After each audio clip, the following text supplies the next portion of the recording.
B'investiment ta' 2,200,000 euro parzjalment fondi Ewropej, l-Arċidjoċeżi ta' Malta bdiet b'xogħol ta' restawr fi 15-il parroċċa. Fosthom se jsir studju ġeotekniku fil-Knisja ta' Santa Marija f'Birkirkara sabiex jiġi determinat l-intervent meħtieġ minħabba ċaqliq strutturali. L-istrutturi tal-Knisja qegħdin jiddeterjoraw, bis-saqaf tal-Knisja qed jinfetaħ. Is-Segretarju Amministrattiv tal-Arċidjoċeżi ta' Malta, Michael Paċeros, qal li l-Kurja ħasbet li l-Knisja ta' Santa Marija għandha tibbenefika minn dawn il-fondi. Se jsir studju ġeotekniku fil-Knisja ta' Santa Marija f'Birkirkara biex naraw l-aħjar intervent għandu jsir biex il-Knisja ma tkomplix tiddeterjora il-kundizzjoni tagħha. Naturalment se jinbena wkoll mudell ta' din il-Knisja biex l-istudjużi jgħidulna x'l-aħjar intervent li jsir.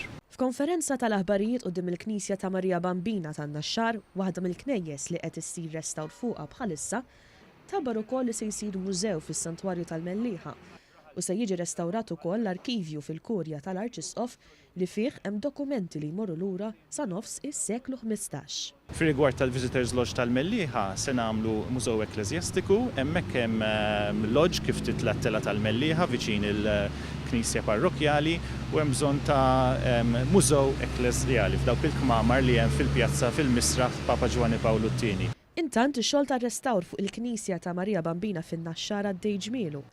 Il-perrit tal-proġett, Amanda De Giovanni, spjegat kif l-aħħar tas-sena beda x-xogħol ta' restawr fuq din il-Knisja. Bħalissa għaddej xogħol ta' tindif fuq il-faċċata tal-Knisja tan-Naxxar li għandha ħafna ħmieġ minħabba it-traffiku illi jgħaddi. Hemm kwantità ta' ħmieġ li jiġi depożitat minħabba n-nugrufun tal-karozzi f'ħafna mill-postijiet fejn hemm dawn id-dekorazzjonijiet fejn ma tantx jintlaħaq bil-ilma bix-xita. Dan qed jiġi mnaddaf ftit biex inkunu nistgħu nżommu l-patina oriġinali tal-binja. Apparti dawn il-proġetti, fit-3 snin li ġejjin se jiġu restawrati faċċati ta' knejjes u kappelli, kampnari, pitturi u opri oħra tal-arti f'parroċċi bħal Ħattart, Ħaddingli, Ħalbalzan, Ħalgargur, Ħaltarxien, il-Mosta, ir-Rabat, l-Imdina, l-Imġar, Marsa Xlokk u Raħal Ġdid.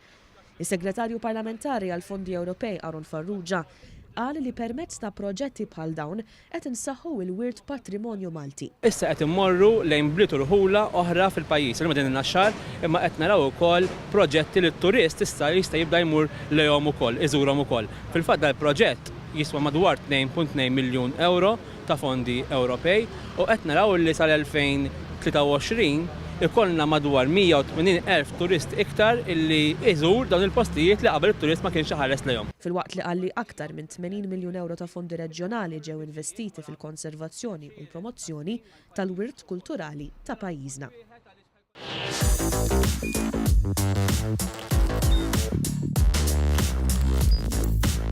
Idħol fuq one.com.mt u hemmhekk tista' tara l-programmi kollha li jxandru fuq One permezz ta' One Play.